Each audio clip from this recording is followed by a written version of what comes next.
Good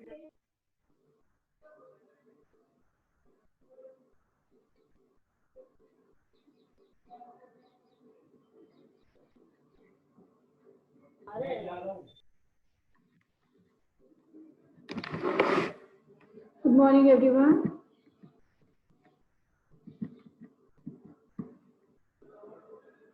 Voice is clear?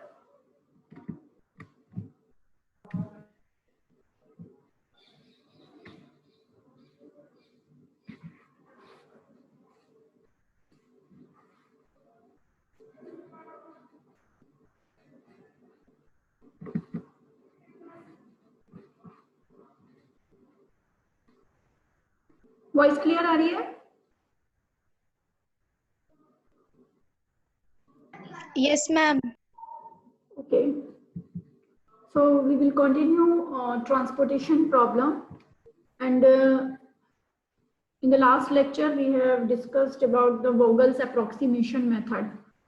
तो जितने भी मेथड अभी हमने ट्रांसपोर्टेशन प्रॉब्लम में स्टडी किए हैं, these methods are used to find out the basic feasible solution, right? So now we will check कि जो सॉल्यूशन हमने ऑब्टेन किया है वो ऑप्टिमल है या नहीं है. Optimal solution means optimal solution is a feasible solution which minimizes the total transportation cost. तो जो भी initial basic feasible solution हमारा obtained हुआ था, we will check whether the solution is optimal or not. तो optimal solution के लिए we have optimality test here, और optimality test apply करने के लिए first thing is कि जो feasible solution है is applicable to the feasible solution. It is applicable to the feasible solution consisting of m plus n minus 1 allocations to independent positions. Independent positions का मतलब होता है जो हमने allocations की थी, like suppose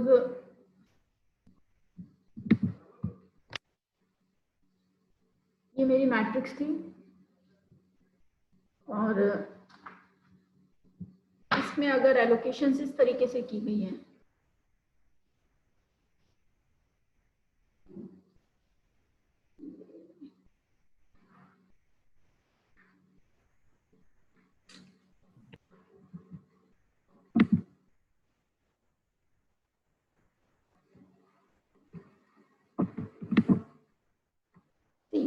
इस तरीके की एलोकेशंस की गई हैं जिनकी पोजीशन एक दूसरे पर डिपेंड नहीं करती है, राइट? मींस कोई भी किसी भी अगर हम इसको जॉइंट करते हैं तो एक क्लोज लूप जनरेट नहीं होता है, तो ऐसी पोजीशंस को बोलते हैं independent positions. These are the independent positions. और डिपेंडेंट पोजीशन मतलब कि एलोकेशंस इस तरीके से करी गई हैं कि हमारा एक क्लोज लूप जनरेट हो जाए. जैसे सपोज ये मैट्रिक्स के हमारे पास ये पॉइंट्स थे,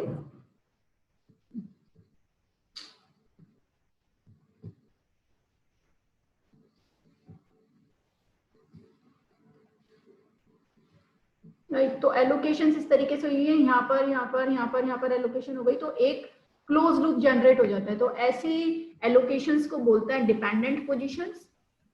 डिपेंडेंट पोजीशंस, और जहां पर क्लोज लूप जनरेट नहीं होता उन पोजीशंस को बोलता है इंडिपेंडेंट पोजीशंस. तो ऑप्टिमैलिटी टेस्ट तभी एप्लीकेबल होता है जब feasible solutions m plus n minus 1 allocations पर हो और जो पोजीशंस हो वो इंडिपेंडेंट पोजीशंस हो. जैसा कि हमने लास्ट जो प्रॉब्लम हम कर रहे हैं, ये प्रॉब्लम हमने की थी using the Vogel's approximation method.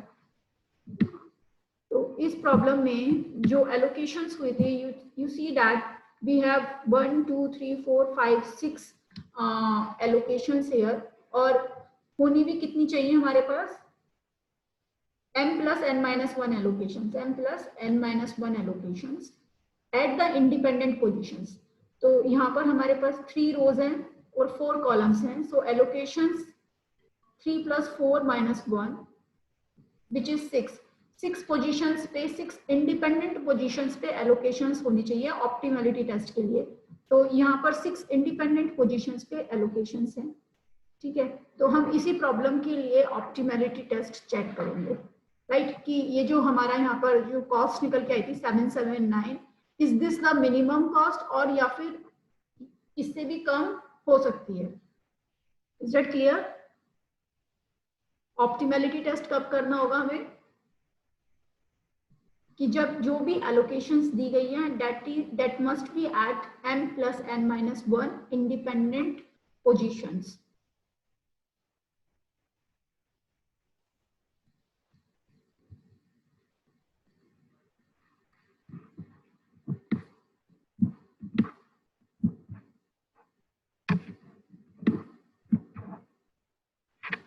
Right, तो इसके लिए एक प्रोसीजर है ऑप्टिमैलिटी टेस्ट के लिए। I'm writing down some step-by-step procedure which is to be followed for optimality test. So procedure for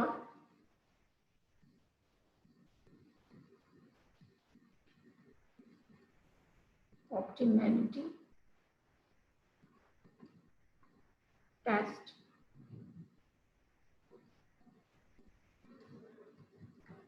So the first step here is, सबसे पहले हमें find the basic feasible solution by any of the methods.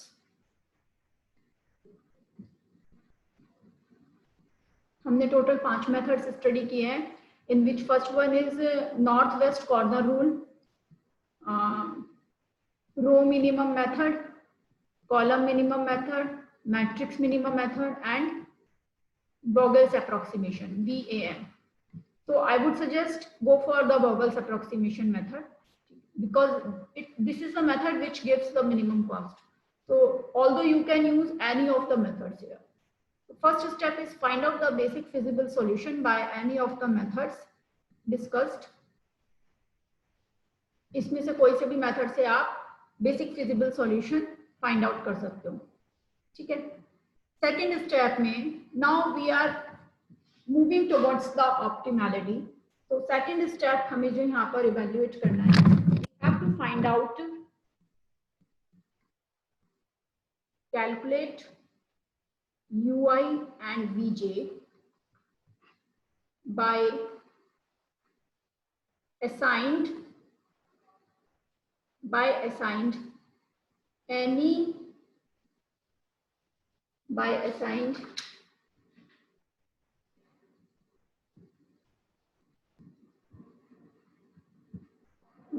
an arbitrary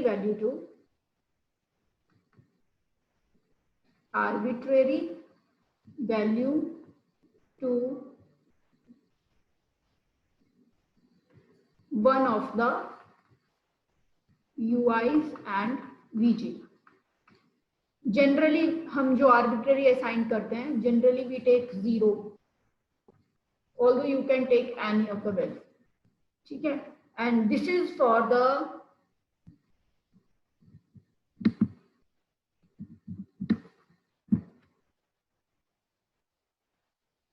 and then evaluate the cost, opportunity cost, CIJ. CIJ is equals to UI plus VJ for occupied cells. Occupied cells का मतलब जिन sales पर allocations हुई है उसके लिए हम CIJ evaluate करेंगे, right? UI and VJ, this is used only for the occupied cells. After that, evaluating DIJ को बोला गया है cell evaluations. DIJ which is equal to the difference between CIJ minus UI plus VJ for unoccupied cells, means जहां पर allocations नहीं हुई है, unoccupied cells.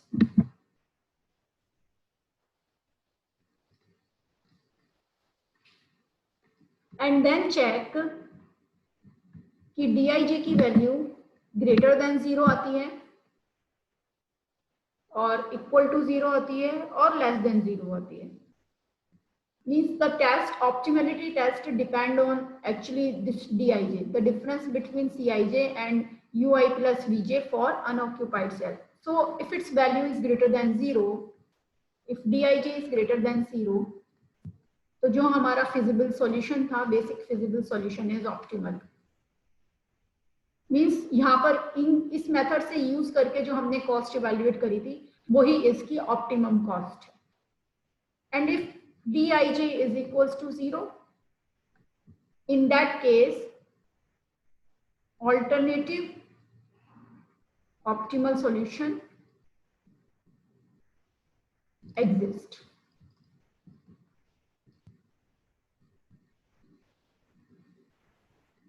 And if any of the Dij is less than 0, इस वाले case के लिए होगा कोई भी नेगेटिव नहीं होना चाहिए, none is negative, but any Dij is 0 because these Dijs are evaluating for every unoccupied cells. जितनी भी unoccupied cells हैं उन सभी cells के लिए Dij evaluate करना है। तो अगर सारे के सारे Dij पॉजिटिव आ जाते हैं तो जो हमारा बेसिक फिजिबल सॉल्यूशन था वो ऑप्टिमल होगा। अगर कोई एक भी 0 हो जाता है तो ऑल्टरनेट सॉल्यूशन एग्जिस्ट करेगा, और अगर कोई एक भी 0 हो जाता, लेस देन 0 होता है, तो जो सॉल्यूशन होगा, solution will not be optimal, and in that case further improvement is required. So this is the way to solve, to check the optimality test, and this method is known as modified distribution method. इस method को जो बोलते हैं, this is modified distribution method for checking the optimality test. This is modified distribution, or in short we write as MODI method, and this is also known as UV method, as it's यहाँ पर हमने U and V evaluate करे हैं, तो इस method को modified distribution method और UV method बोलते हैं। Is it clear? इतना क्लियर हुआ?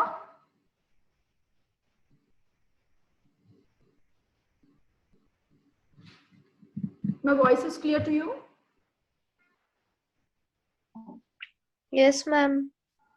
ओके तो जो प्रॉब्लम हमने वोगल्स अप्रोक्सीमेशन से की थी उसी प्रॉब्लम को हम ऑप्टिमैलिटी टेस्ट के लिए ले रहे हैं। ठीक है, तो बेसिक फिजिबल सॉल्यूशन तक लास्ट लेक्चर में हमने इवैल्यूएट करा था। नाउ वी विल चेक कि वो जो हमने सॉल्यूशन इवैल्यूएट किया था क्या वो ऑप्टिमल है या वो नहीं है। ठीक है, तो फर्स्ट स्टेप में find the basic feasible solution by any of the methods. तो एक ही प्रॉब्लम को हमने सभी मेथड से करा है। यू कैन टेक कोई सी भी आप मेथड को कंसिडर कर सकते हो, मैं वोगल्स ले रही हूँ यहाँ पर। तो उसी प्रॉब्लम के लिए हम इवेल्युएट करेंगे UI and VJ by assigning any arbitrary value and then cost and then Dij। थोड़ा ध्यान से देखना कैसे करना है। तो यहाँ पर ये जो वोगल्स अप्रोक्सीमेशन मेथड था, लास्ट में जो मेरी मैट्रिक्स बनी थी जहाँ पे एलोकेशंस हुई थी वो ये वाली मैट्रिक्स थी, right. So I'm taking this matrix and these allocations. You see that these allocations are at the independent positions. Total 6 allocations, जो कि 6 भी होनी ही चाहिए यहाँ पर, तभी हम इसका ऑप्टिमैलिटी टेस्ट के लिए देख सकते हैं। So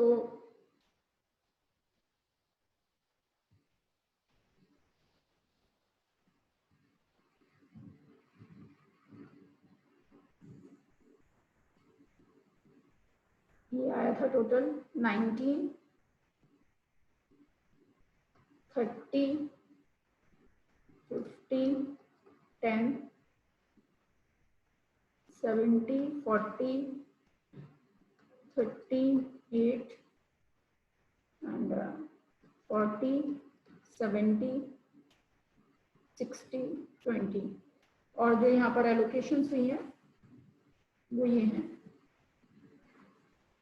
19 पर जो एलोकेट हुआ था 5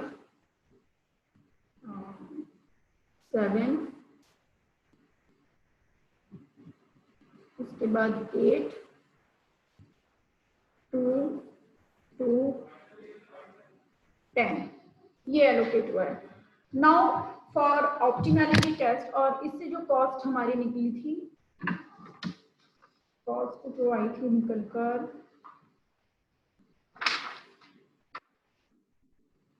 वो आई थी 779। This is by Vogel's approximation method. Okay. So you see that we have total 6 allocations here, n plus n minus 1, 6 allocations होनी चाहिए. Now in the next step we have to find out ui and vj by assigning any arbitrary value to ui or vj for occupied cells. Occupied cells कौन सी है मेरी? ये वाली जहां पर ये एलोकेशंस हुई है. तो मैं this is for ui and this is for vj. तो ui के लिए मैंने जो असाइन करा है, आप कुछ भी कहीं पर भी 0 ले सकते हो, तो मैंने यहाँ पर एक वैल्यू 0 ले लिया है. ठीक है, सिर्फ ऑक्यूपाइड सेल्स की हेल्प से मुझे rest of the values evaluate करनी है, because Cij is equal to ui plus vj, right. तो यहाँ पर जो कॉस्ट है मेरी, दिस इज 20, दिस 20, ये जो गिवन जितनी भी वैल्यूज है, these all are the cost. Now you see that this is v4, this is v1, v2, v3, v4 and u1, u2, u3. So I am taking v4 is equals to 0. So cost c, this is c11, c12, c13, c14 and c21, c22, c23, c24, then 31, 32, 33, 34. So c34 की जो value होगी वो होगी u3 plus v4. c34 is given as 20. I am taking v4 is 0. तो u3 की value कितनी हो जाएगी? What will be the value of u3? What will be the value of u3? It's 20. Is that okay? Are you getting my point? हमें ui और vj evaluate करना है by taking any arbitrary value to ui और vj. Generally हम 0 लेते हैं, तो मैंने यहाँ पर v4 को 0 ले लिया है, and this is evaluating only for the occupied cells, not for unoccupied cells. Occupied cells मेरे पास सिर्फ 10, 60, 20 इनकी हेल्प से मुझे evaluate करना है. तो यहाँ पर 20 इसको 0 लिया है, तो u3 की वैल्यू 20 हो गई. Now this is 8, this is c32. c32 means u3 plus v2. c32 की वैल्यू मेरे पास 8 है, u3 की वैल्यू मेरे पास हो गई है 20. Now with the help of c32 and u3 we can evaluate v2, and v2 is equals to -12. So v2 की value यहाँ से हो गई -12. Is it clear? Is this clear? No, ma'am. Just I am repeating again. सबसे पहले वोगल्स approximation method का clear है आप लोगों को कि ये जो हमारा एलोकेशंस किया था लास्ट लेक्चर में, ये हमने पढ़ लिया था पूरा. ये मैट्रिक्स वहीं से ली गई है और ये एलोकेशंस वोगल्स अप्रोक्सीमेशन मेथड से मैंने लिए हैं. ठीक है, यहाँ तक तो क्लियर है?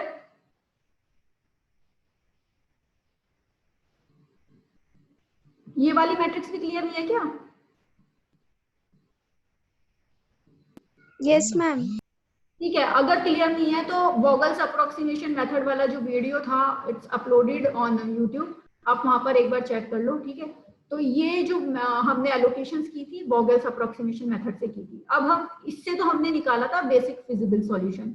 उस बेसिक फिजिबल सॉल्यूशन को हम ऑप्टिमैलिटी टेस्ट के लिए चेक कर रहे हैं कि वो जो सॉल्यूशन था वो ऑप्टिमल है कि नहीं है. तो उसके लिए फर्स्ट स्टेप में मुझे यूआई और वीजे इवेल्युएट करने हैं। यूआई और वीजे इवेल्युएट करने का जो प्रोसीजर है वो ये है कि किसी भी एक वैल्यू को आर्बिट्ररी असाइन करना है और उसकी हेल्प से मुझे rest of the values evaluate करनी है। ठीक है, तो मैंने यहाँ पर क्या करा, मैंने V4 को 0 ले लिया। V4 को जैसे ही 0 लिया तो ये जो है फॉर्मूला जो मेरे पास है वो ये है, Cij is equals to ui plus vj। ठीक है, Cij is equals to ui plus vj। तो C34 की वैल्यू कितनी होगी, u3 प्लस v4। सबसे पहले इस वाले सेल पे एलोकेट करा है ना, इस सेल पे मैंने V4 0 लिया है, तो मेरे को ये भी पता है, C34 भी पता है, V4 भी पता है, तो मैं इसकी हेल्प से u3 इवैल्यूएट कर सकती हूँ bye substituting in the formula. But important thing here is कि ये जो मुझे सेल्स इवैल्यूएट करनी है यूआई विच सिर्फ ऑक्यूपाइड के लिए इवैल्यूएट करनी है, सिर्फ इसकी हेल्प लेनी है, मतलब जहां पर एलोकेशंस हुई हुई है, इस वाले की 8, 2, 2 एंड 10, इन 6 एलोकेशंस की हेल्प से मेरे को इवैल्यूएट करना है। तो सबसे पहले मैंने V4 को 0 लिया था और V4 को 0 लेने के बाद मेरे पास U3 की वैल्यू निकल कर आ गई। अब U3 20 आ गई, इस 20 की हेल्प से मैं और कौन सा सेल इवैल्यूएट कर सकती हूँ, V2 इवैल्यूएट कर सकती हूँ, बिकॉज यहाँ पर एलोकेशन हुआ हुआ है। तो C32 की वैल्यू कितनी होगी, U3 प्लस V2, और इसकी हेल्प से मैंने V2 इवैल्यूएट कर दिया which is -12। In the same way यहाँ पर जो सेल पर 0 एलोकेट है V4, तो U2 की वैल्यू कितनी हो जाएगी, दिस इज 60 और 0, U2 is equals to 60, because आप यहाँ पर देखो this is C21, 22, C23, C24, C24 की वैल्यू कितनी होगी, U2 plus V4, C24 is 60, U2 मेरे पास कितना होगा, इवैल्यूएट मैं कर रही हूँ और V4 मैंने 0 असाइन कर रखा है, तो यहाँ से U2 की वैल्यू मेरे पास आ गई 60। इन द सेम वे जो U1 होगा, U1 हो गया 10। ठीक है, अब इस वाले सेल की हेल्प से ये 7 मेरे पास है, यहाँ पर एलोकेशन 7 हुआ है, तो मुझे सिर्फ इसी सेल को यूज करना है। तो ये जो कॉस्ट है यहाँ पे, this is equal to the actually sum of C23 is equals to U2 plus V3। C23 की वैल्यू है 40, U2 की वैल्यू है 60। Now we can evaluate V3। V3 की वैल्यू हो गई -20। इन द सेम वे अब हम V1 इवेल्युएट कर रहे हैं, ये 10 है, ये 19 है, तो रिमेनिंग मेरे पास कितना बचा, 9। सिर्फ ऑक्यूपाइड सेल्स जो भी हैं उसी को यूज करना है, बाकी किसी भी सेल को यूज नहीं करना है यहाँ पर। Is that okay? सिर्फ एक को असाइन करा 0 और ऑक्यूपाइड सेल्स को यूज करा गया है, और उसकी हेल्प से सारी की सारी वैल्यूज मैंने यूआई एंड वीजे इवेल्युएट कर लिया है यहाँ पर।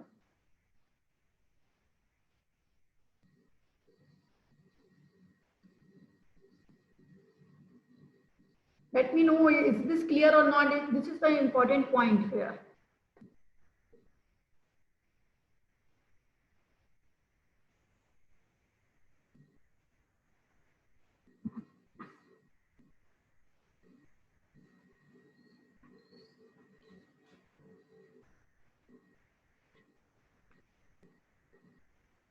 Opportunity cost, this is the formula for the opportunity cost. Cij is equals to ui plus vj.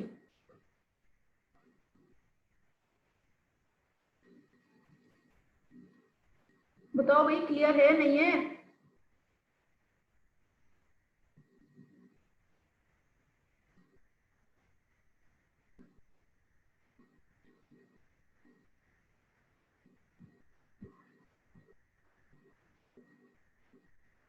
Do I need to repeat again?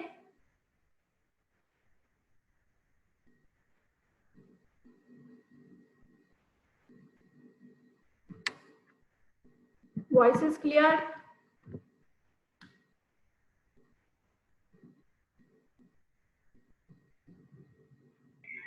Yes, ma'am. मैं दोबारा रिपीट करूं इस चीज को और ये क्लियर है? No, ma'am, clear it is. ठीक है, ओके। सो यहाँ पर तो हो गया evaluating UI and VJ for the occupied cells. अब जो मुझे DIJ इवैल्यूएट करना है, जैसे कि मैंने यहाँ पर लिखा था, सी द स्टेप्स हियर।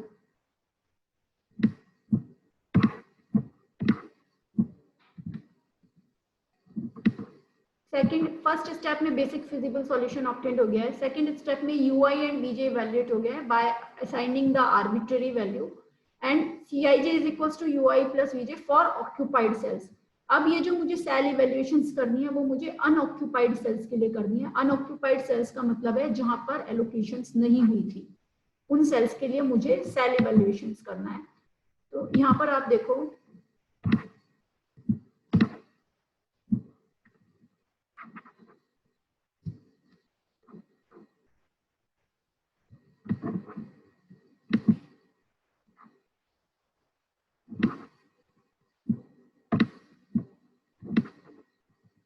इसी मैट्रिक्स की हेल्प से मैं एक और मैट्रिक्स यहाँ पर लिख रही हूँ।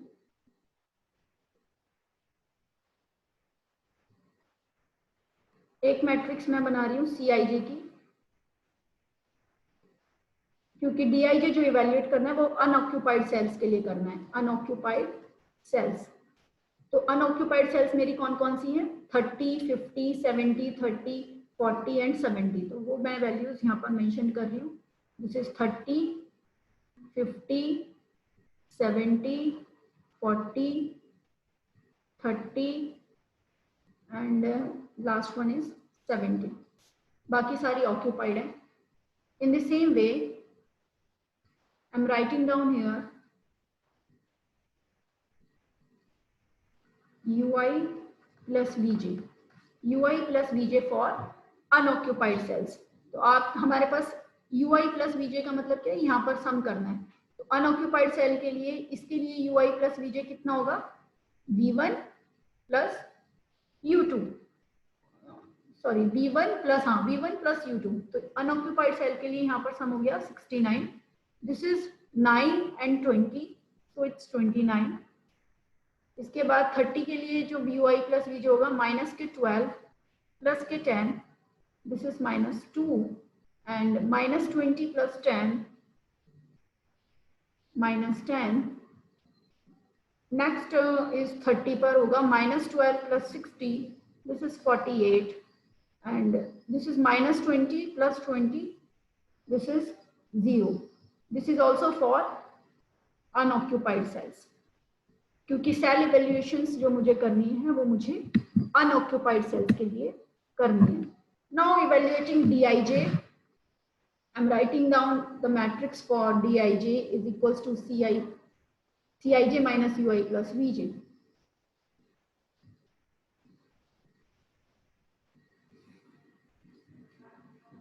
DIJ is equals to CIJ minus UI plus VJ for unoccupied cells। Means ये इसका और इसका difference.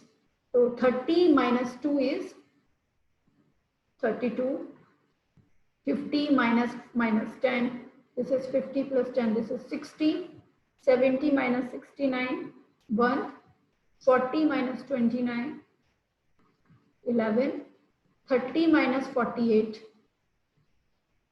minus 18, and 70 minus 0, this is 70। ठीक है, यहाँ पर ये ऑक्यूपाइड सेल्स थी। सो यू सी दैट यहाँ पर एक DIJ मेरे पास क्या आ गया है? नेगेटिव आ गया है। कंडीशंस क्या थी? अगर सारे के सारे DIJ ग्रेटर देन 0 आ जाते हैं तो जो सॉल्यूशन है वो क्या होगा? ऑप्टिमल होगा। अगर कोई एक भी नेगेटिव आ जाता है, solution is not optimal, further improvement is required, and if any of one is 0 then alternate solution exist. तो यहाँ पर एक नेगेटिव आ गया है, it means the solution is not optimal here, और यहाँ पर हमें फर्दर इंप्रूवमेंट करना पड़ेगा। तो इट शोज दैट जो मेरा बेसिक फिजिबल सॉल्यूशन आया था, बेसिक फिजिबल सॉल्यूशन से जो कॉस्ट निकली थी, that was 799। It means that will be reduced by 18 because but we have a negative cell here D22 which is negative -18। तो जो सॉल्यूशन होगा, ऑप्टिमल सॉल्यूशन होगा, वो रिड्यूस्ड बाय 18 होगा, वो अकॉर्डिंग टू दिस प्रॉब्लम मेरे पास 799 माइनस 18 इट शुड बी 733, ये आना चाहिए। ठीक है, तो यहाँ पर since you just write down since dij is equals to minus 18 which is less than 0, so further improvement is required.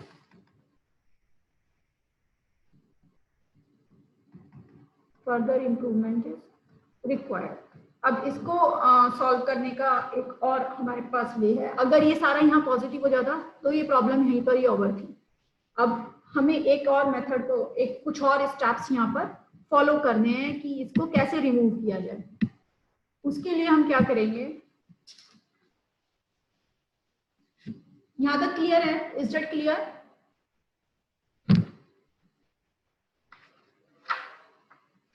यहाँ तक क्लियर है?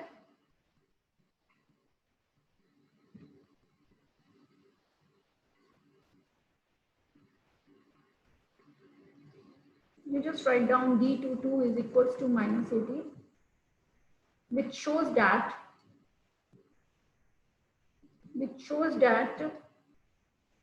allocation to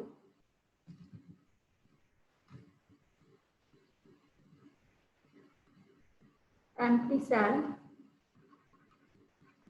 22 will reduce the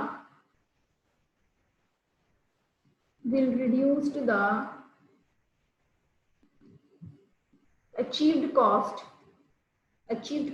This is from Vogel's approximation method, rupees 779 by rupees 18. So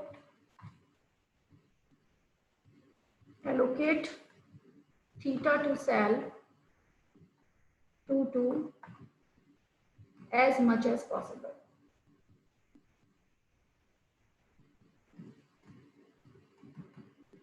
As much as possible. So next part will, इसका जो आगे का improvement है वो हम नेक्स्ट क्लास में पढ़ेंगे। Till then you just need to revise it कि हमने कैसे एलोकेशंस यहाँ पर करी हैं। This is the most important part कि ui और vj मुझे कैसे एलोकेट करना है। मैंने यहाँ पर v4 को 0 लिया था, you can take u3 as 0 और 0 के अलावा आप कुछ और वैल्यू भी ले सकते हो, it's totally up to you. तो जनरली हम 0 लेते हैं, it is more convenient to take 0।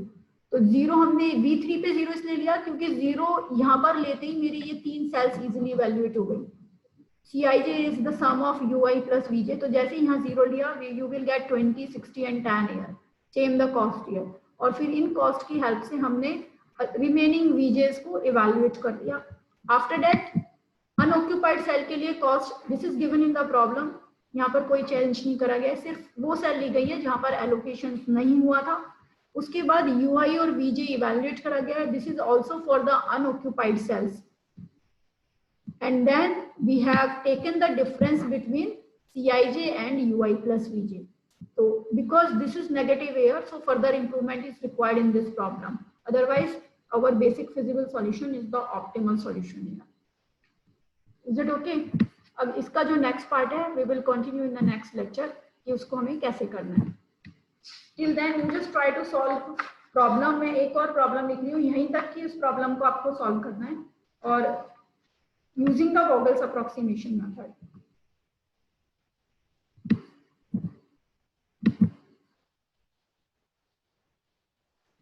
ये मैट्रिक्स दी हुई है,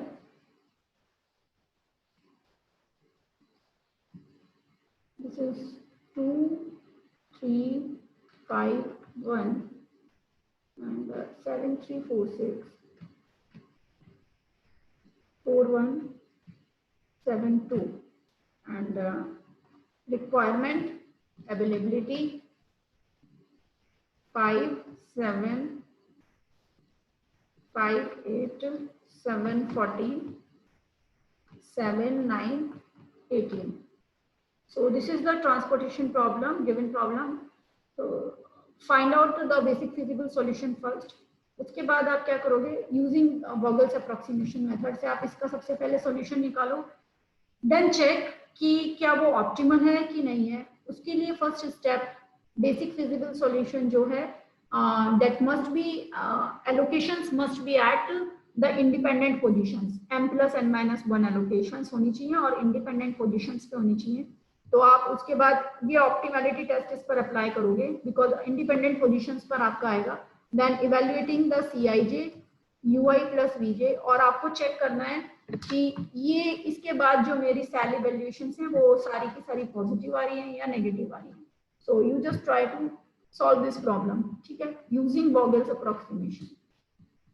ठीक है, इसके बाद नेक्स्ट हम इसका जो इम्प्रूवमेंट वाला पार्ट है वो हम नेक्स्ट क्लास में कंटिन्यू करेंगे. अभी इस प्रॉब्लम को भी आप यहीं तक करो एक बार. Clear? Please write down the attendance.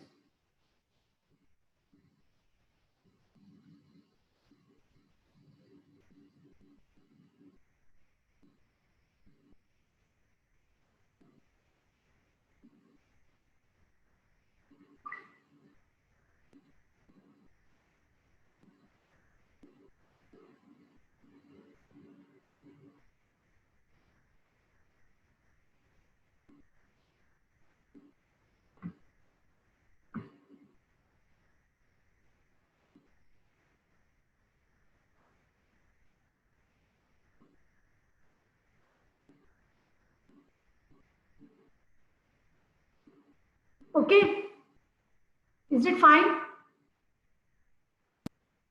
Yes, ma'am. Okay, इस प्रॉब्लम को कर लेना और नेक्स्ट क्लास आपकी होगी फ्राइडे में. ठीक है, फ्राइडे को 11 बजे क्लास लेते हैं. तो तब तक आप यहाँ तक क्लियर कर लो और इसमें फिर जो भी अगर प्रॉब्लम आती है तो will discuss in the next class. Fine, but do try to solve the problem. अपने आप से करोगे then it will be clear. Okay.